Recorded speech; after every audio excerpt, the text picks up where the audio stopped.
¿Cómo ¿Cómo va, vas? señor Carlos? ¿Todo bien? Bien, todo tranquilo. Esto de la tecnología obligada a la que estamos todos. Y ojo, está muy bueno porque, viste, se puede hacer este tipo de acercamientos que están espectaculares. Bueno, un poco estaba, mientras esperaba que ingreses, te presenté de alguna u otra manera, pero me gustaría que te presentes vos. Antes que nada, digamos, te quiero contar a vos y a la gente que el contexto, digamos, que nosotros estamos tratando de armar, digamos, es una comunidad de conocimiento, ¿sí? Que le dimos el nombre de Aprendiendo Juntos es Natural Pet, porque, digamos, el concepto es que nosotros, como Natural Pet, no somos los que sabemos, sino que queremos que la gente tenga información de primera mano de quienes son realmente los protagonistas, ¿sí? Quienes producen, digamos, ya sea productos, alimentos o productos de higiene, etcétera, todo en una línea natural, que es lo que trabajamos. Y en cuanto a lo que sería, digamos, la educación o el vínculo, que es lo que vamos a hablar más en detalle con vos, todo en el contexto para trabajar en pos de la prevención y la calidad de vida de nuestros animales, de animalitos de compañía, tan increíbles. Así que bueno, y otra cosa que claro siempre es que no soy periodista, ni entrevistador profesional y ya se han dado cuenta todos, así que no te preocupes. Así que Bueno, bueno, bueno, Sebastián, lo ¿cómo vamos a estás? hacer lo más ameno posible. La idea es que Dale, sea una conversación, no perfecto. una ponencia. Digamos, la idea está muy buena, la idea de ustedes de incorporar vivos con distintas personas del ámbito canino. También es muy importante lo que hacen ustedes, de aportar desde la alimentación natural, y a contribuir al tema del bienestar de los animales de compañía. Cada uno con su métier va colaborando un poco en este bienestar, ¿sí? Un Ujú. poco, bueno, me voy a presentar para los que no me conocen, a medida que se va sumando gente. Mi nombre es Sebastián Molina, yo soy fundador de Kinderdog Espacio Canino, que es un centro de recreación y de educación canina. Estamos hace casi 10 años trabajando aquí en la ciudad de Santa Fe, remándola desde cero. Comenzamos Espectacular. haciendo paseos, como cualquier paseador, luego alquilamos una casa, empezamos a trabajar este concepto de kinder, que es como, sería algo así como un jardín de infantes canino, Me o encantó, colonia de día, una cosa me así, un encantó. experimento raro, que, digamos, la idea que por ahí la gente que no tiene tiempo de dedicarse a sus perros o tiene que ir a trabajar, los dejaba y aprovechábamos no solamente a que el perro correteara y que hiciera la suya, sino empezamos a incorporar actividades recreativas y educativas, y es de ahí de donde enganchamos el tema de la educación canina, ¿sí? Ahí Exacto. empezamos a estudiar, a formarnos mucho más. Hemos hecho un montón de cursos y seminarios con distintos protagonistas del ámbito canino, de distintas metodologías, que eso está bueno porque uno va como aprendiendo de todo y va Claro. sacando sus propias conclusiones. Y bueno, hace unos 3 años también empezamos a lanzar el tema de la educación canina vincular, que es, además de lo que conocemos como educación canina, digamos, es incorporarle la perspectiva de vínculo.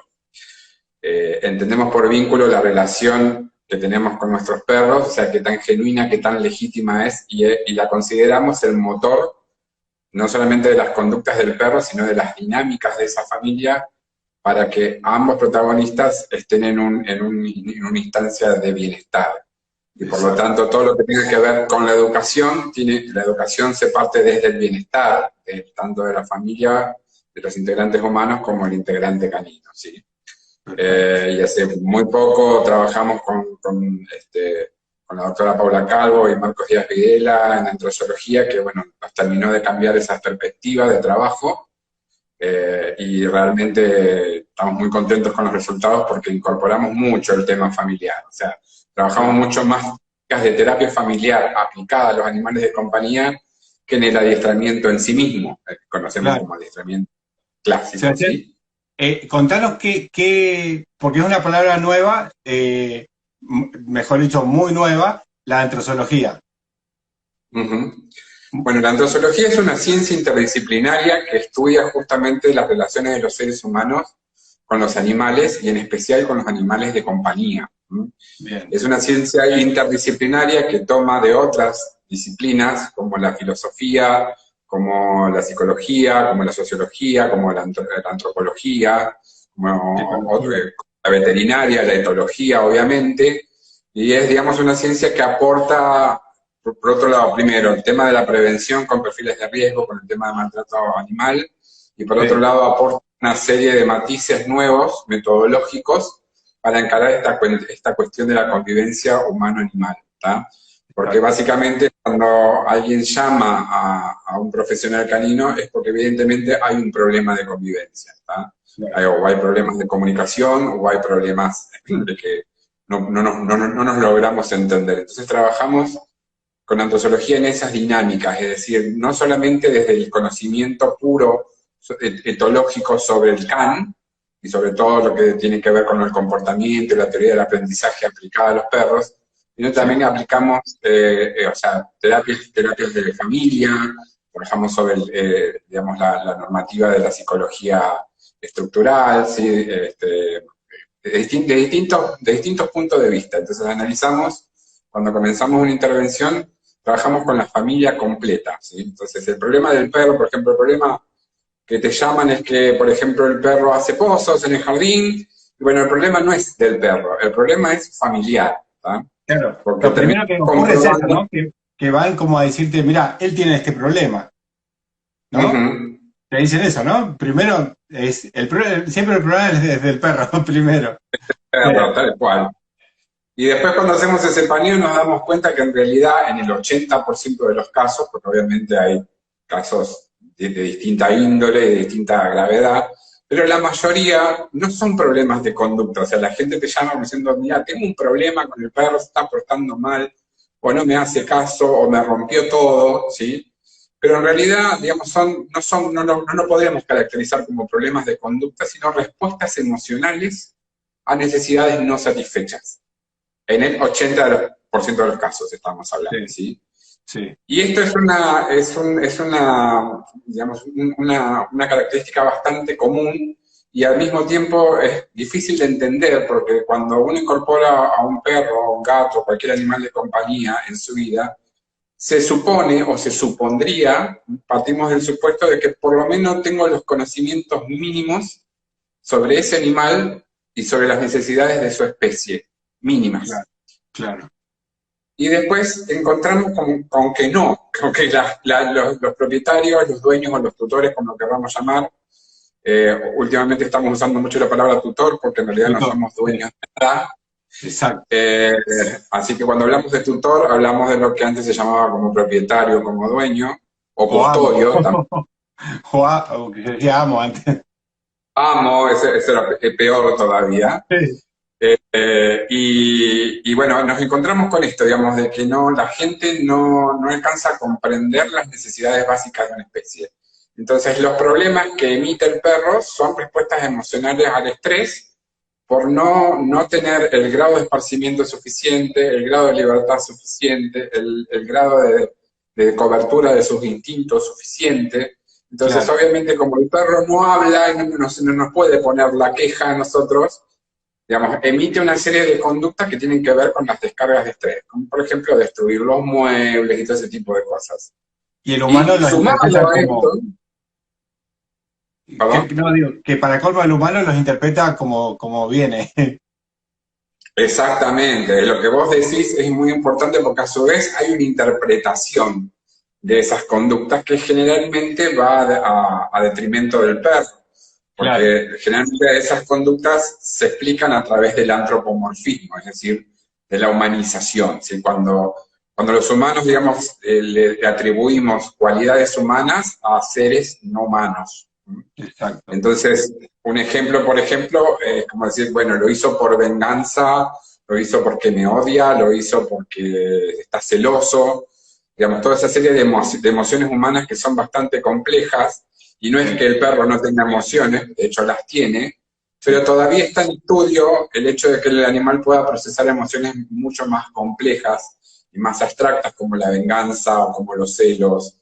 Son emociones que están a su vez influenciadas socioculturalmente en nuestra sociedad. Claro. Y siempre tenemos que tener en cuenta de que el perro no tiene ese background social y cultural que tenemos nosotros. Siempre decimos, perros no tienen moral, ¿no? Claro. El sentido de moral no lo tienen. Entonces, frente a eso, y aquí es donde abordamos este tema, nos preguntamos si realmente es lícito decirle que no a un perro, o castigar a un perro, o retarlo, o enojarme con él, digamos, por una conducta que yo he interpretado como mala. Claro, claro. Sí, sí, sí, clarísimo.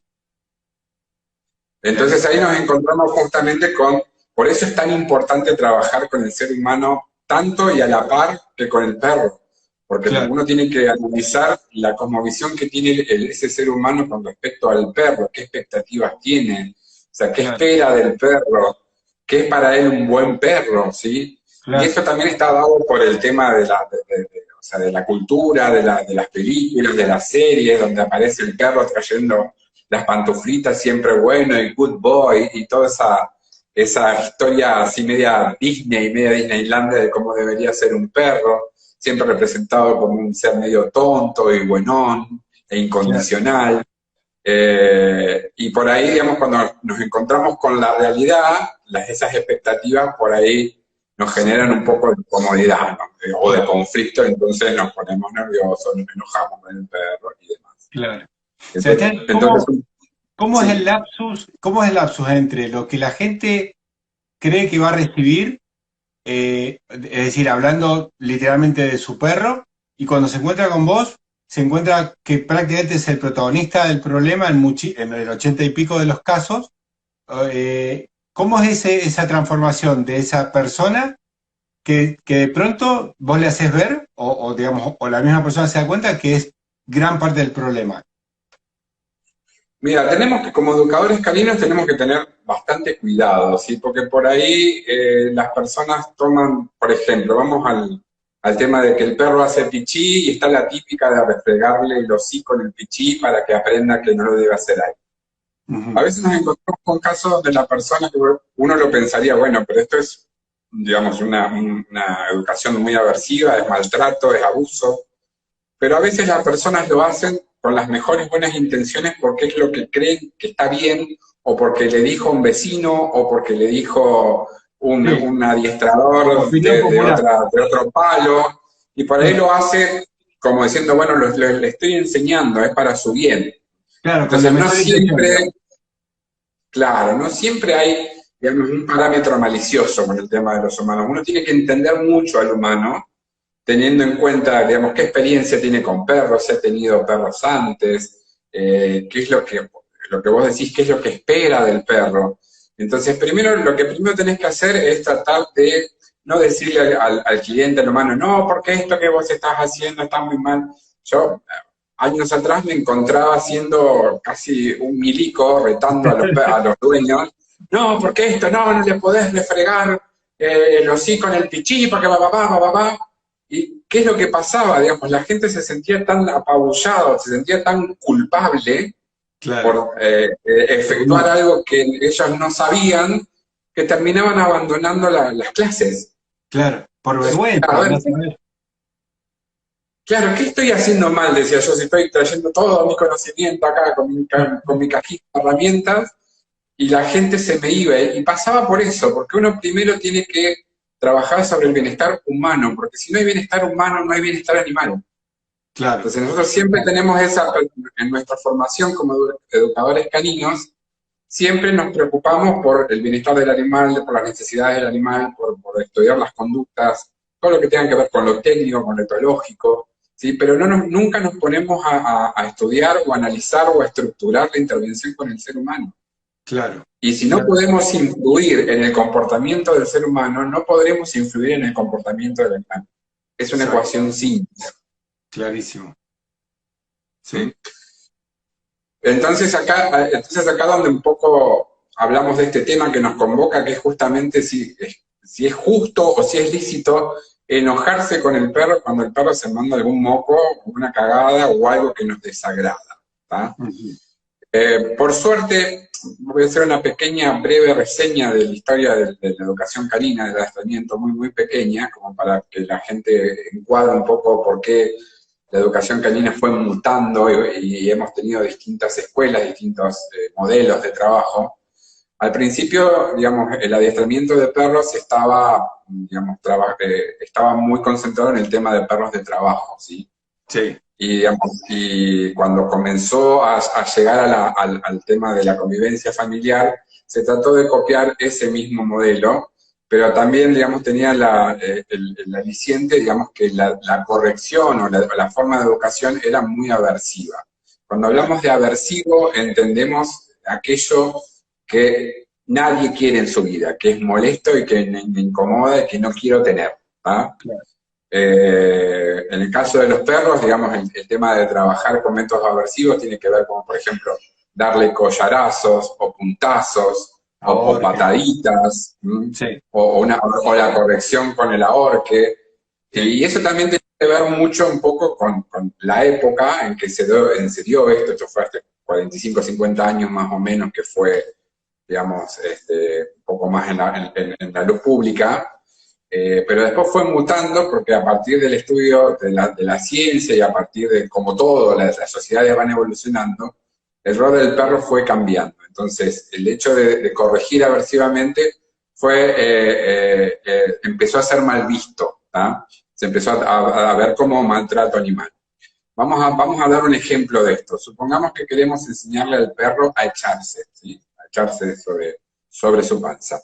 Antes se enseñaba con un collar de ahorque, ¿sí? Le poníamos el collar de ahorque al perro, y con el pie pisábamos el ahorque contra el suelo. Entonces el perro daba de bruces al suelo, con el collar mismo. ¿Ah? Y la posición era tan incómoda para el perro que no le quedaba otra que acostarse, porque no podía mantenerse en esa situación, en esa postura tan incómoda. Claro. Esto técnicamente se llama refuerzo negativo por escape o evitación. Claro. Entonces, cada vez que vemos que alguien le dice a su perro echado y golpea con el pie el suelo y el perro se acuesta, es porque ha sido enseñado de esa manera. ¿Tá? Entonces, en ese contexto, digamos, el perro no importa si tiene emociones, no importa si tiene miedo, no importa nada, digamos, porque lo que yo quiero es que el perro haga una actividad o una habilidad determinada y quiero que lo haga rápido y preciso. Claro. Entonces acá entra en juego el tema de la efectividad, ¿no? La efectividad, ¿qué costo? A costo del abuso, a costo del maltrato.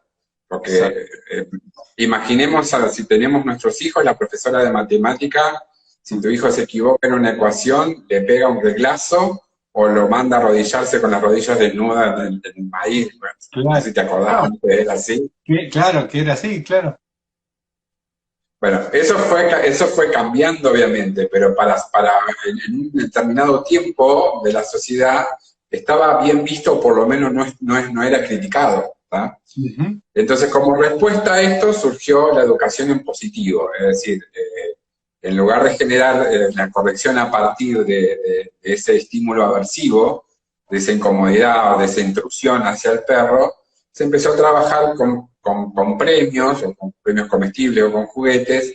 Entonces, cada vez que el perro hacía algo bien, se lo premiaba. Claro. Y cuando el perro se equivocaba, se trataba de omitir la conducta, ¿sí? Es como que la ignoraba. Eso también tiene un punto crítico también, ¿tá? Que es lo que un poco vamos a tratar hoy. Sí. Porque en realidad en ninguna relación ni en ninguna instancia de educación ignorar es una buena idea. Básicamente. Y como personas nos gustaría que nos ignoren. Claro. A veces es más fuerte. Sí, a veces es peor que una mala reacción, sí. Exacto. Entonces, digamos, justamente ese educación en positivo vino a cambiar un poco este tema de la aversividad y de cuidar más el bienestar del animal. Después fueron saliendo, digamos, dentro del positivismo, fueron saliendo distintas ramas, algunas con algunas metodologías mixtas, por ejemplo, enseño en positivo al perro con una habilidad, pero cuando se equivoca le doy un collarazo. O sea, como que corrijo, enseño en positivo y corrijo en negativo. En negativo, sí. También es medio extraño eso, es como si yo o sea, si yo le doy un beso a mi mamá y después le pego un cachetazo.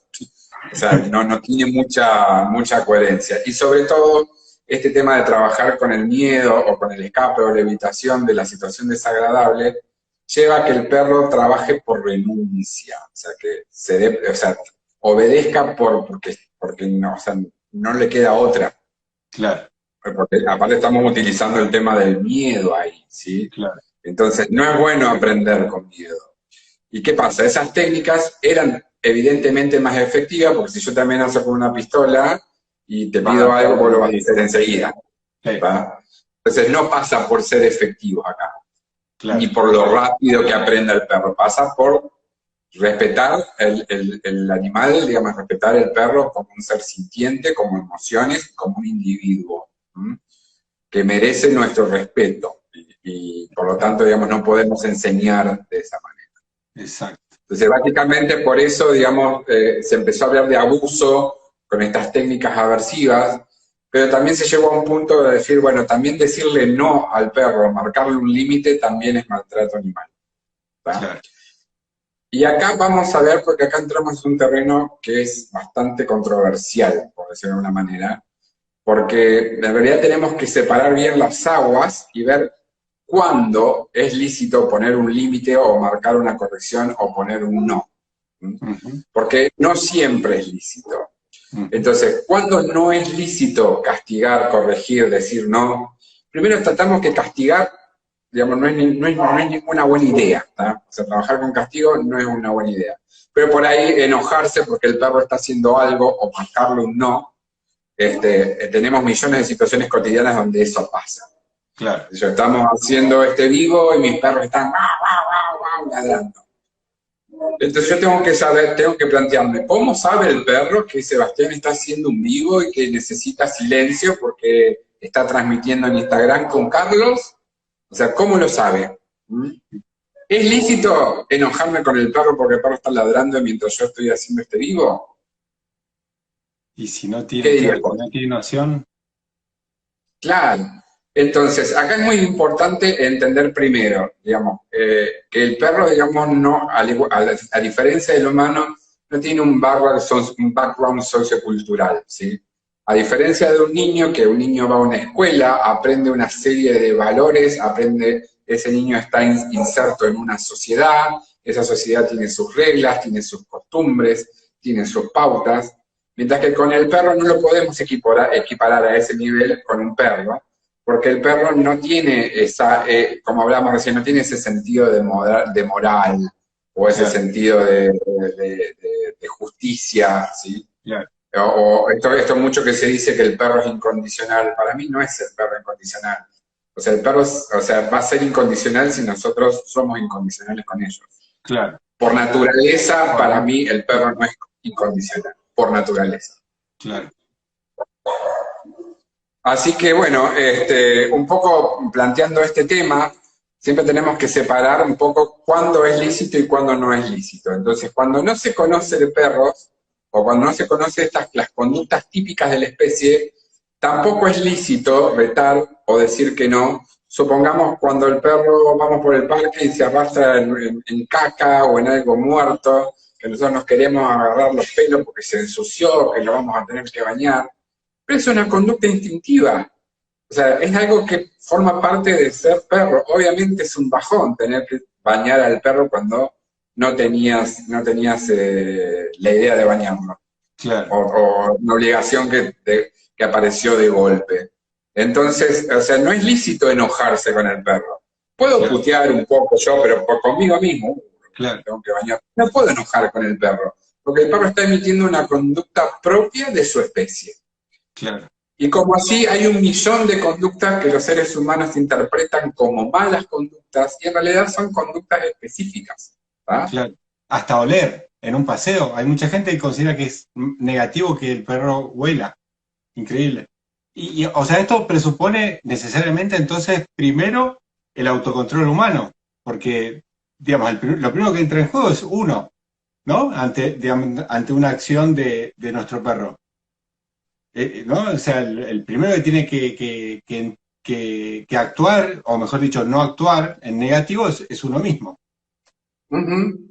Pero sobre todo, o sea, sobre todo por eso, desde la perspectiva de vínculo, o sea, dos personas o dos individuos, o un perro o un humano que se vinculan y tienen una relación con una serie de interacciones que son lo que forman la relación. O sea, se supone que un vínculo sano apunta a que cada uno de los participantes se comprenda, entiendan esas dinámicas, ¿tá? Y se respeten como individuos, sea perro, sea humano, sea gato, sea tortuga. Entonces, por ahí tiene que ver un poco con esta cuestión del especismo, como considerar al perro como algo inferior, como algo que, o sea, antropocéntrico, o sea, yo soy humano y tengo la capacidad de la Encima, inteligencia, los perros la tienen. Yo soy superior porque tengo la idea tengo la capacidad de razonar. El perro no razona en términos como razonamos nosotros, pero sí, digamos, hay un proceso cognitivo, porque el perro es capaz de tomar decisiones, de tener dos escenarios y decir, bueno, elijo esto o elijo lo otro. Lo vemos todos los días que los perros pueden tomar decisiones, ¿sí? sí. Entonces tiene que ver con eso, como que el perro es perro y importa tres carajos lo que haga. Mientras que mientras que a mí no me moleste, está todo bien. Ahora, si a mí me molesta porque el perro se ensució en caca o escarbó en el jardín, me hizo un pozo, está todo bien. Pero en realidad son conductas típicas de la especie que debemos respetar. Entonces, hoy hablaba con una colega, hablábamos, por ejemplo, una persona que maneja un auto. Una persona que maneja un auto no es experta en mecánica del automotor, ¿verdad? Claro. Necesita conocer cómo funciona por dentro un motor o demás. Pero cuando conduce tiene las nociones básicas de la mecánica, porque si lo hace mal, el auto se rompe. Si yo no aprieto el embriague antes de poner los cambios, destruyo mecánicamente el auto. O Y atropellamos. claro, la gente incorpora ese saber sin ningún problema. Claro, Obviamente los perros no son autos, son seres vivos y sintientes. Pero, ¿qué es lo que pasa? Digamos, yo cuando incorporo un perro en la familia no incorporo ese conocimiento básico que tengo que tener para comprender a mi perro. ¿Se claro. entiende? Qué buena metáfora. Ustedes son, perdón. Muy buena la metáfora. Me encantó.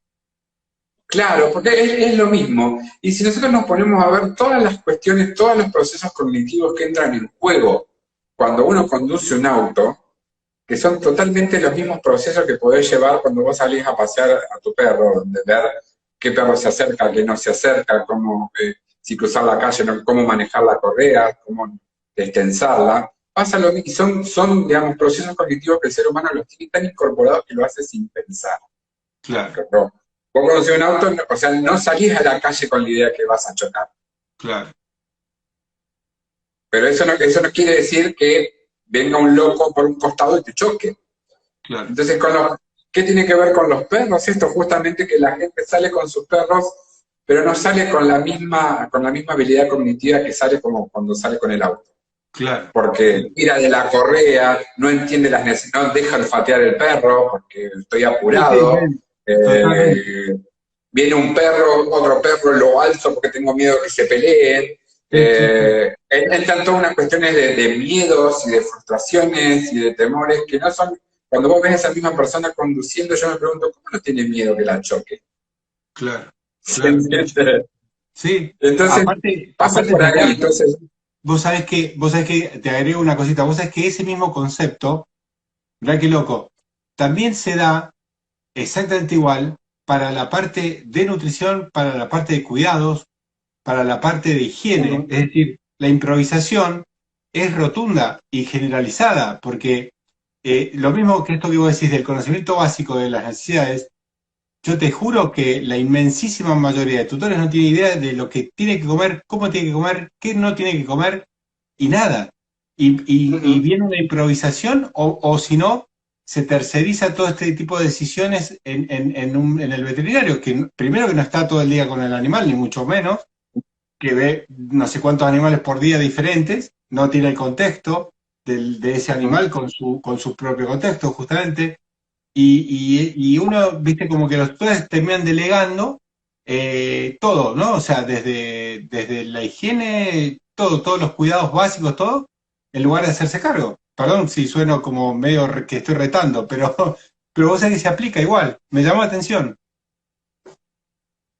Sí, lo más importante acá es fomentar y difundir información, como Claro, vos estás claro, haciendo ahora con estos vivos, lo cual es una excelente medida. De la mejor manera, en lugar de salir aguerrido a pelear, la mejor manera es mostrar a la gente que hay otra información a claro. mano, alternativas, tanto como hay alternativas para alimentar un perro y para darle los nutrientes que necesita, que hay dietas alternativas, como así también digamos, metodologías de educación distintas. Exacto. Entonces, por ahí la gente te viene a consultar como adiestrame al perro o no aguanto más Claro, este perro, arreglámelo, como si fuera un claro. lavarropa. Entonces, bueno, para que cambie un tornillo y ya está. Este, y pasa Muy bueno. justamente por eso, porque falta por ahí mucha más información. Claro. Y aparte, digamos, con el caso concreto de la educación canina, en los años 90 surgió un personaje muy mediático que se llamaba César Millán, que era el Ah, sí. educador, el encantador de perros, que tuvo un programa que fue extremadamente exitoso, tuvo un boom, o sea, todo el mundo quería educar a sus perros. El problema es que la metodología estaba basada en esto, en la aversividad. Claro. En la virtud. Este, y además de ser muy, muy peligroso lo que el tipo proponía, porque aparte además él proponía como, bueno, yo soy el líder alfa, acá me tenés que respetar, y aparte se basaba mucho en la intrusión, o sea, en el toque, o sea, agarraba, le Sí, tocaba el lomo hacia el perro como para sí, asusarlo, sí. que más que educación parecía doma, Me acuerdo, sí, no sí. era educación, era doma. Pero ese programa pegó muy fuerte en la generación nuestra, bueno, no sé cuántos años tenés vos, yo tengo 49, Igual, pero digamos, yo también. mira, qué casualidad, estamos ahí, al borde Estamos de los al límite. 50, pero estamos hechos unos pibes, ¿no es cierto? Ah, obvio. Entre los dos no hacemos ni 30. Claro, hoy los 50 son los nuevos 40, vamos a Claro, poner. obvio. Obvio. Bueno, ahí me fue un poquitito de tema, no sé, No, ya no, me esto de dispersé. que cómo se hizo conocido el tema y cómo la gente empezó a adherir al tema, más allá de que era otra época, y eso, gracias a Dios, está evolucionando con esto de la antrozoología, majestuoso. Yo cuando me topé, la verdad que me topé con Paula en redes sociales, dije, wow, ¿qué está diciendo esta chica? Y dije, bueno, después entré en contacto y después de hecho a vos te conocí en un vivo que ella y vos estaban haciendo. Exacto. Y dije, porque, a ver, viste, uno a priori dice, bueno, todo lo que está avanzado, ¿dónde está? En Europa, en Estados Unidos, ya está. Y acá, bueno, faltan 15 años, ¿no? Sin embargo, Mm, cuando escuché que la tonada tuya, porque aparte de otra cosa, dije, pero no está en Buenos Aires este muchacho. Otra cosa está muy buena. Viste que es más, creo que vos también te comenté que está muy bueno. Nosotros estamos en Misiones y viste que como la tendencia de siempre es, bueno, la frase esa que dice, Dios está en todos lados, pero atiende en Buenos Aires, pero no, no siempre. sí, sí. Sí, sí, no, por eso es bueno también, un poco como en correlación con lo que decía Paula también, es generar una especie de revolución multiespecie, como lo nombra ella. Es Sí, decir, muy bueno, tratar de llegar a la mayor cantidad de personas con estas propuestas nuevas, claro, que no tienen valor por ser nuevas o por estar de moda, sino tienen que ver con un planteamiento ético, que es el del claro, bienestar. ¿Ah? sí. Porque por ahí veía, a mí me gusta mucho leer comentarios de haters, ¿sí? De gente que Están buenos. critica, Eso y es lo que hace crecer. me gusta leer mucho sus argumentos también, porque me habla mucho un poco lo que hablábamos con el tema de refregar la nariz en el piso. Es más o Sí, menos ese mismo trasfondo, ¿está? sí, sí, Y aparte está muy bueno escuchar las críticas, pero bueno, acá cuando estamos hablando de bienestar y de una educación canina que apunta a lo no aversivo, lo estamos hablando desde el respaldo, desde la ciencia. No porque claro, se nos ocurrió o porque somos hippies que vamos por el amor a los animales. O sea, estamos fundamentándonos en un discurso científico, ¿sí? Nada inventado ni nada de moda. Y la legitimación o la validación de la ciencia es muy importante para que la gente nos tome en serio, porque por ahí, o sea, me ha tocado clientes que me han mirado como diciendo, ¿y este? ¿Cómo que no voy a retar el perro? ¿Cómo que no voy a retar? Si el perro me mea el sillón, le voy a cagar a palo, ¿qué me venía a decir? Claro. Venían con esos discursos, yo decía, bueno, perfecto, bueno. También uno va aprendiendo a filtrar clientes porque también hay que ver hasta dónde uno puede llegar, ¿no? Obvio. Pero por eso siempre hablamos de que está bueno encarar a la familia en sí, que si por ahí tenemos un personaje así, podemos apalancar al hijo o a la madre o al hermano que están más implicados, y a trabajar otro miembro de la familia y ver que el perro genera avances, ya a esa persona ya le cambiamos un poco su visión. Aparte Sebastián, vos cuando estás en un estudio de situación, al toque, ¿no? Te detectás los diferentes perfiles de la familia en el vínculo, ¿no? Saltan al toque, ¿no? Sí.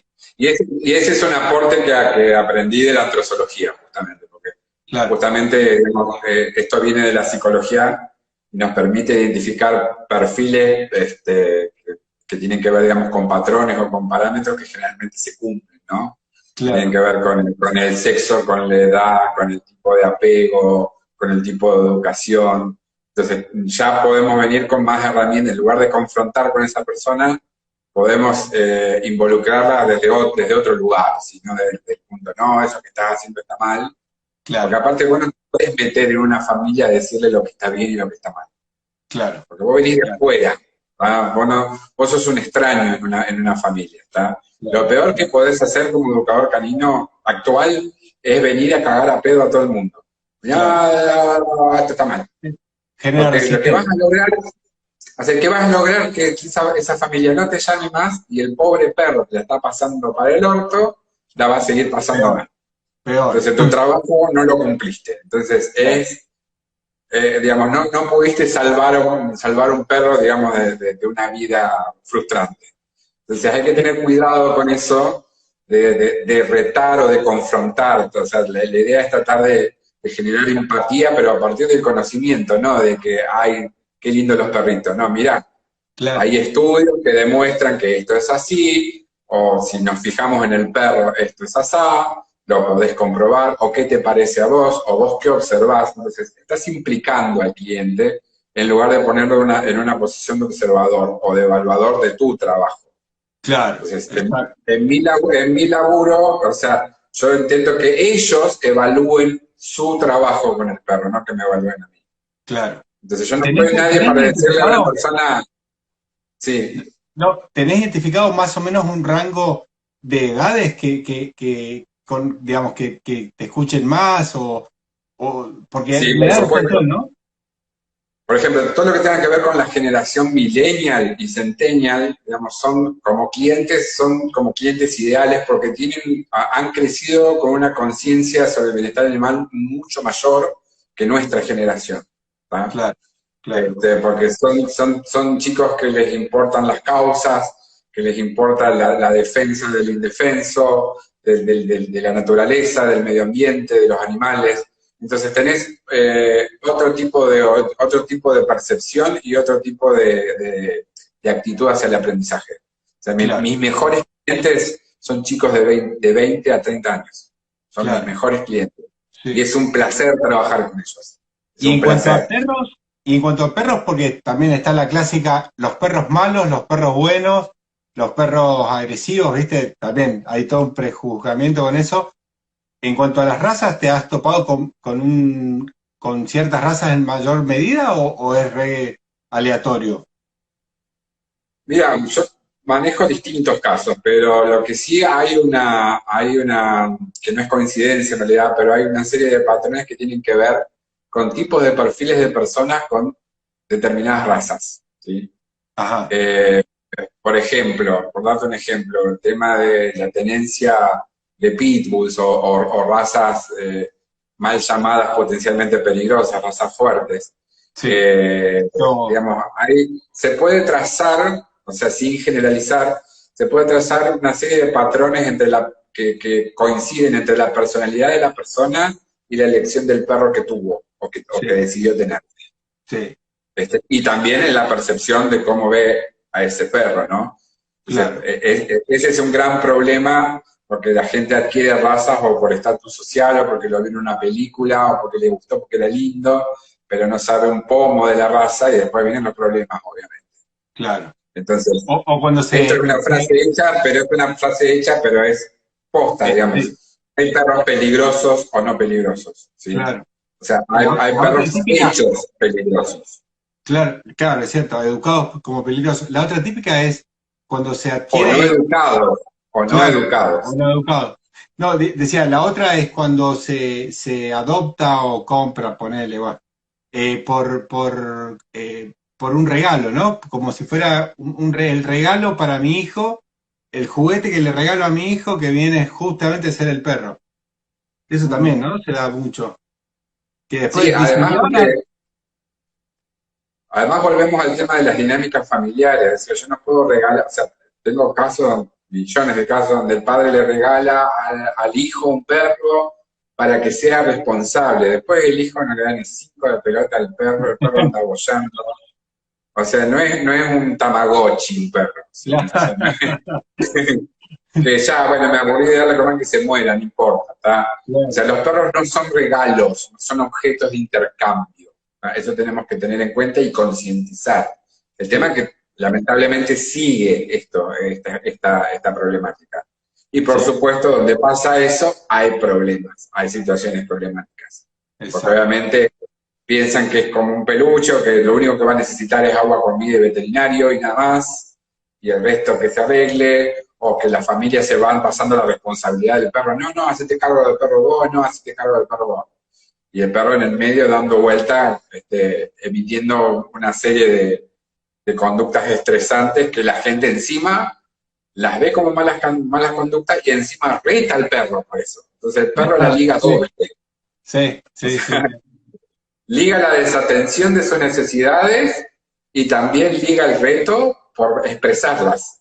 claro, es verdad, qué loco. Entonces, la verdad que el perro está en una situación de indefensión bastante notoria cuando nosotros hablamos de castigos o de retos o de no. ¿tá? Exacto. Eh, y otro de los puntos, como bueno, son las 8 menos cuarto, yo soy de hablar mucho, nos Está colgamos y buenísimo, está dijimos buenísimo. que íbamos a hablar 45 minutos. Para ir redondeando, obviamente estos temas dan para mucho más, Sí, pero bueno, obvio. volvemos un poquitito al tema de si, bueno, si era lícito o no, en qué casos es lícito o no marcar una corrección, un no, o enojarme con el perro. Habíamos hablado primero del tema de las necesidades de la especie, el desconocimiento de las necesidades de la especie. ¿tá? Después tiene que ver con el aprendizaje. No puedo enojarme con el perro, o sea, no le puedo exigir al perro algo que no le enseñé. Que no Y eso sabe, claro. pasa siempre. ¿tá? Sí, O sea, si yo no le enseñé a hacer sus necesidades en el patio, no me puedo enojar con el perro. Porque encima vamos a tener un efecto donde el perro va a interpretar de que en realidad lo que está mal es hacer pichí delante de mi tutor. Entonces, ¿qué va a claro, hacer el perro? Va a hacer pichí a escondida en otro lado. claro, claro. Siempre. Porque siempre la lógica del perro no es igual a la lógica del ser humano. Entonces, si yo Exacto. reto al perro porque hizo pichí, ¿qué va a hacer el perro? Va a hacer, si hizo pichí en el living, bueno, va a hacer pichí en la cocina porque, mi tutor se enojó conmigo porque yo hice Claro, pichí delante de él. ¿tá? claro. O el Entonces, reto con delay, ¿no? El reto con bueno, delay, el reto. eso es otra cosa que justo íbamos a nombrar eso, por ejemplo. El retar a un perro porque cuando vos te fuiste de la casa se quedó solo y te destruyó el sillón y vos llegaste y lo retaste y encima el perro puso así como cara de culpa. Esa Claro, cara de culpa, ¿qué cara de culpa, señores? Es una cara de estrés porque ve que vos estás enojado y el perro no entiende por qué estás enojado. Pero y te estás quiere calmar. enojado. Claro, Entonces yo tengo que apaciguar a mi tutor para que no se enoje conmigo. Entonces claro. tomo conductas de apaciguamiento, ¿sí? Agacho la cabeza, me relamo los belfos, o me someto, muestro la panza, o me hago chiquito, pero eso no es, o sea, el perro no lo hizo por venganza, lo hizo porque como yo le digo a mis clientes, chicos, los perros cuando ustedes se van, no tienen Netflix, no tienen ¿cómo se llama? Una PlayStation, no Claro, tienen seguro. celular para pasar el tiempo mientras ustedes no están. ¿Qué Claro. alternativa le damos al perro para poder divertirse o hacer algo, quedarse tranquilo mientras ustedes no están? ¿Qué se supone? Ay, pero yo le dejé un juguetito, te dicen. Pero el Claro. juguete no tiene 10 minutos. sentido sin el accionar humano. O Claro. sea, porque sí, puedes jugar con una pelotita, qué sé yo. Pero la gracia es la interacción en el juego, no el juguete en sí mismo. Claro. ¿Tá? Claro. Sí, sí, Distinto sí. si yo le dejo un juguete interactivo rellenado con comida para que el perro pueda ir trabajando para poder obtener beneficios. Bueno, otro día vamos a hablar, si tenemos Sí. tiempo, sobre juguetes interactivos, que también no son para cualquier perro ni para cualquier situación. Después ya vamos a ver por qué. Pero bueno, eso es también lo que vos decís. O sea, el tema del reto con delay, porque el perro vive en el presente, no tiene registro de que una conducta se produjo en el pasado y que me están retando por algo que pasó hace 2 horas. Claro. ¿Tá? Exacto. Perfecto. Entonces el perro reacciona porque la gente dice, no, pero sabe que se mandó una macana. Claro, claro. Sabe Por muy ahí la bien que se mandó expresión. una macana. Sí, sí, sí. De Entonces yo verdad. le digo, a ver, contame, ¿cómo supones o de dónde sacas eso que el perro sabe? ¿Cómo te das cuenta que pasa? Y porque me mira con cara de culpa. Ajá. Bien. Bueno, te vamos a explicar, mirá, que los perros tienen señales comunicativas que las emiten para apaciguar justamente el entorno, como para tratar de Claro, tranquilizar la situación. gestuales. Exacto. Que la hacen con otros perros, lo hacen con otros seres humanos, eso se llaman señales de calma. Claro. Tienen que ver con justamente, entonces vos le empezás a mostrar o empezás a observar los perros cuando se encuentran, que si hacen cosas similares, qué señales se dan. Entonces la gente dice, ah, capaz. Claro.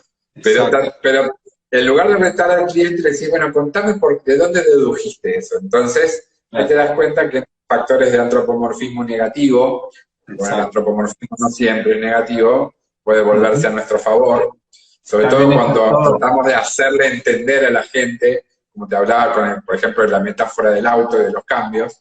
Sí. Digamos, es una metáfora que en realidad no se aplica a los perros, pero los seres humanos las entienden más rápido. Entonces utilizamos esos recursos humanos para entender la situación del perro. Exacto. Este, Así que bueno, también tiene que ver con eso. Y por otro lado, tampoco es lícito enojarse con el perro cuando yo estoy en esa postura de dominante. Volvemos al tema digamos, de estas relaciones de dominancia y sumisión, que yo soy el líder alfa y vos me tenés que respetar. Y te reto por eso, porque el reto es un privilegio del dominante, no del sumiso. Claro. Entonces, tampoco es lícito. ¿Ah? Claro, Pero aprovecharte. como para ir cerrando, bueno, pero al final, ¿me puedo enojar con mi perro o no me puedo enojar? La respuesta es sí, pero con todos estos peros, ¿sí? Claro. Pero ¿cuándo es lícito? Cuando hablamos de enojo, pero en realidad es una comunicación de los límites. Es decir, bueno, hasta acá llegamos, porque obviamente dos sujetos, dos individuos que se quieren mucho, a veces eso se puede prestar al abuso, no al abuso malicioso, pero si yo te quiero mucho, yo por ahí hago algo que a vos te molesta, o que no te respeté, pero yo lo hice porque te quería en realidad, pero sobrepasé tus límites, de alguna manera. Claro. No entendí tus límites y los sobrepasé. Claro. Entonces, ahí sí está bueno marcar ciertos límites. Cuando hablamos de marcar ciertos límites, no es agarrar un papel de diario y darle en la cola, no. Los límites yo los tengo que enseñar positivamente. Nos retrotraemos de nuevo al tema de exigir lo que no, de no exigir lo que no he enseñado. ¿Tá? Los límites los tengo que enseñar primero en positivo. No me gusta que te subas a la cama. Pues está todo bien, porque hay personas que le encanta el perro en la cama y otras que no le gusta, y está todo bien, porque son los límites que tiene uno. Entonces a mí no me gusta que el perro se suba a la cama, suponete, porque a mí me encantan los perros en la cama, pero una persona puede decir, no, porque es antihigiénico, porque duerme incómodo, está perfecto. Está perfecto. Pero bueno, pero digamos, vos primero tenés que enseñar eso, explicarle al perro, no diciéndole, mirá, a mí no me gusta que te subas a la cama, sino explicarle, trabajar el ejercicio, ¿sí? De que el perro pueda subirse y bajarse de la cama a la orden. Y de esa manera, si el perro sobrepasa ese límite, yo puedo marcarle, diciéndole no o esto no, ¿tá? Pero en lugar de enojarme, porque aparte del enojo, me enojo, yo salgo perdiendo yo, porque soy yo el que me enojo, aparte de eso, siempre tengo que enseñar una conducta alternativa, es decir, esto no, pero esto sí. Claro. ¿Tá? Y si vos, que tu intención de subirte a la cama es porque querés estar cerca mío, porque a perro le encanta estar con ser humano, perfecto, vamos a negociar una regla. Entonces, la regla es que yo te voy a poner la cucha al lado de mi cama y vamos a dormir juntos, no en el mismo lugar, pero vamos a estar en el mismo espacio, y el perro va a estar chocho porque lo que quería es estar... Claro. ¿Qué pasó ahí? ¿Qué pasó ahí? De afuera. Y digamos, como para cerrar este tema, cuando es lícito marcar algún límite es cuando existen situaciones en la vida que son de riesgo, de peligro. ¿Tá? Supongamos que el perro pasa una perra en celo y tenemos una avenida llena de autos y mi perro macho no castrado se va corriendo, cruza la calle para ir detrás de esa hembra. Bueno, ahí no hay una discusión de si es aversivo o no aversivo, tiene que ver con la supervivencia, tiene que ver con un límite que la consecuencia de no respetarlo puede terminar en la muerte o en el accidente. Entonces, no es necesario que yo salga gritando, no, vení, no, pero sí, digamos, poder marcar un límite como diciendo, no vaya, o sea, porque vas a poner en riesgo tu salud o la salud de otro, ¿tá? Claro. Entonces el perro en esos términos no entiende que puede llegar a ponerse en peligro a alguien o ponerse en peligro a él. Entonces ahí no me queda otra que marcarlo en el momento, decirle no, ¿tá? Claro. También hay una forma que en lugar de decir no, hay algunos educadores que instan a no usar la palabra no porque tiene una carga negativa y que está buena la idea, es como en lugar de decirle no es marcarle un ruido, ¿no? Como que el perro deje de hacer un aviso, sí. Como un aviso sonoro. Los sonidos son más importantes porque el perro reacciona antes, ¿está? Sí. Pero para ello tengo que asociar ese ruido con algo lindo. Entonces, fuera del problema, fuera de la situación real, hago el ruido y entrego un premio. Hago el ruido y entrego un premio. ¿Por qué? Porque cuando llegue una situación de riesgo y yo haga ese sonido, el perro va a tener, volvemos al tema de poder elegir, ¿tá? De tomar una decisión. Tengo un estímulo que me atrae mucho, pero también el estímulo de mi tutor es tan fuerte o más importante que ese otro. Y aunque yo no entienda el por qué me llama cuando tengo un estímulo fuerte del otro lado, porque yo no tengo conciencia del peligro en ese momento, por lo menos él va a ir contento porque va a ser beneficioso porque está asociado positivamente. Exacto. Ir responder a ese ruido para dejar de hacer algo.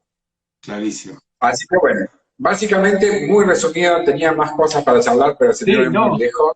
Aparte, mi idea, si vos estás de acuerdo, es de hacer, viste, como la verdad, primero y principal que te súper agradezco por primero gracias a vos por invitarnos. Mira, sos un apasionado que se nota a la legua. Entonces, eso, la verdad que, como decís vos, sí, obviamente da para 15.000 vivos. Y es un tema que no se agota y encima hay siempre cosas nuevas. Y la cantidad de gente que cuando empieza a descubrir estas cosas se enganche, se empieza a copar, como nos pasa a nosotros desde la parte de nutrición y la parte de higiene. La verdad que es hermoso ir viendo la evolución. Pues yo, acá vos te referías de los comentarios y acá, por ejemplo, en el vivo yo tengo una gran incógnita porque yo desde mi pantalla se quedó como en pausa un textito que dice, espere que estamos avisando a más seguidores, qué sé yo, y no tengo ni idea la cantidad de gente que estuvo, porque todo el tiempo entraban corazoncitos, ¿viste? Que salen flotando para arriba. Sí, Y, sí, sí. yo no sé si vos lo ves, pero yo me quedé en totalmente incógnita de la cantidad de gente. De igual manera, como los vivos quedan grabados, te digo que hubo vivos que se han visto 6.000 7.000 veces, o sea, Ujú. o 7.000 vistas, ¿no? O sea, Este, acá me marca que son 7 participantes hasta ahora, pero Cada vez lo que no he visto, va sí, fluctuando, viste que al sí, principio sí. hay más, después baja. A mí me quedó en pausa, pero bueno, nada, igual lo importante Ahí obviamente tenemos un corazón, ahí me apareció un corazoncito, gracias al que se copó con el corazoncito. no, igual lo que digo, lo copado es que quedan, viste, en la plataforma en Instagram nuestro y después lo replicamos en Facebook. Así que, y ¿sabes lo que estaría piola? Después yo, ahora cuando quede grabado, voy a poner datos de contacto con vos y todo. Se me cayeron los lentes, papá. Voy a poner los contactos, los datos de contacto para cualquier persona que quiera consultarte o lo que fuere. Dale, cómo no. Este, pues incluso porque esto también se está viendo o se va a ver, digo, en tu plataforma. Así Ujú, que, así es. excelente. Y después en otro día estaría bueno que nos cuentes de las disciplinas y digamos, lo que se va desarrollando en el Kinder Dog. Eso me Ujú. pareció espectacular la idea. Bueno, Este, cómo no. eso está muy bueno. Así que bueno, Sebastián, la verdad, súper agradecido por tu tiempo y como te decía, por tu pasión, que sobre todo es lo que moviliza. Y bueno, nada, así que te diría hasta la próxima. Bueno, queda la invitación abierta. Bueno, nosotros tenemos un vivo semanal en nuestra plataforma también. También estamos medio complicados con los tiempos porque entre las Sí. consultas, el Kindle y demás, parece complica para tener bastante presencia en redes sociales. Así que bueno, no te puedo prometer, digamos, No, no, un vivo periódico, pero sí, digamos, cada tanto, ¿por qué no? claro, eh, Generar un espacio de conversación para justamente llevar este conocimiento nuevo a las familias que empiecen a ver a sus perros de otra manera para que podamos lograr una convivencia armoniosa y donde haya bienestar de ambos lados. perfecto, perfecto. No, y también casos que puedan surgir, viste, acá en Posadas o en Misiones, así yo te derivo y ya. Porque se puede llegar a hacer algún abordaje así de forma remota. Sí, depende del caso, sí, habría que ver el caso, pero generalmente sí. Claro, perfecto. Buenísimo, Sebastián. Bueno, te súper agradezco No, y gracias a vos por invitarnos. dale, dale. Y nos vemos en la próxima entonces. Bueno, gracias a los participantes que fueron un poquito, gracias por bancarnos y estar ahí. Y en el próximo video queremos más, ¿eh? Sí, Queremos muchos más, ¿eh? A ponerse las pilas. Bueno, dale. gente, gracias Carlos, un Buenísimo. abrazo y que bueno, que tengan muy buen fin de semana a todos. Dale. Igualmente. Hasta la próxima.